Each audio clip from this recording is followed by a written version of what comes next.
లోక్సభ ఎన్నికలకు ముందు మోదీ సర్కార్ కీలక నిర్ణయాల వైపు అడుగులు వేస్తుంది. వచ్చే ఎన్నికలు విజయమే లక్ష్యంగా వ్యూహాలు రచిస్తుంది. ముచ్చటగా మూడోసారి అధికారం దక్కించుకోవాలని భావిస్తుంది. ఈ మేరకు ఫిబ్రవరి 1న ప్రవేశపెట్టబోతున్న మధ్యంతర బడ్జెట్లో ఓట్లు రాబట్టే జనాకర్షణ నిర్ణయాలు వెల్లడించనున్నట్లు తెలుస్తుంది. సార్వత్రిక ఎన్నికలకు ముందు పీఎం కిసాన్ పథకంలో కొన్ని మార్పులు చేయనున్నట్లు సమాచారం. పీఎం కిసాన్ యోజన ద్వారా అందిస్తున్న ఆర్థిక సాయాన్ని పెంచబోతుందని వార్తలు వస్తున్నాయి. గజం కేవలం 15,500 రూపాయలతో 150 గజాల భూమి కేవలం 23 లక్షలు మాత్రమే. ప్రస్తుతం పీఎం కిసాన్ నిధి కింద కేంద్ర ప్రభుత్వం రైతులకు ఏడాదికి 6,000 రూపాయల ఆర్థిక సాయం అందిస్తుంది.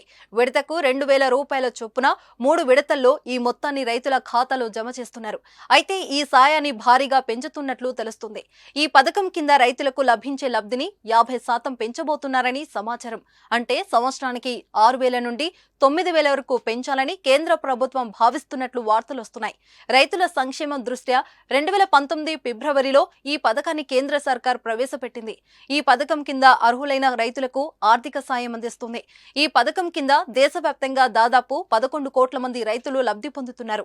కిసాన్ నిధి ద్వారా రైతులకు అందించే మొత్తం వారి వ్యవసాయ పెట్టుబడులకు, వ్యక్తిగత అవసరాలకు ఉపయోగపడుతుంది. ఈ మొత్తాన్ని నేరుగా రైతుల ఖాతాలోనే జమ చేస్తుంది ప్రభుత్వం. ఇప్పుడు ఈ సాయం పెరుగుతుందనే వార్తతో రైతుల్లో ఆనందం వ్యక్తమవుతుంది.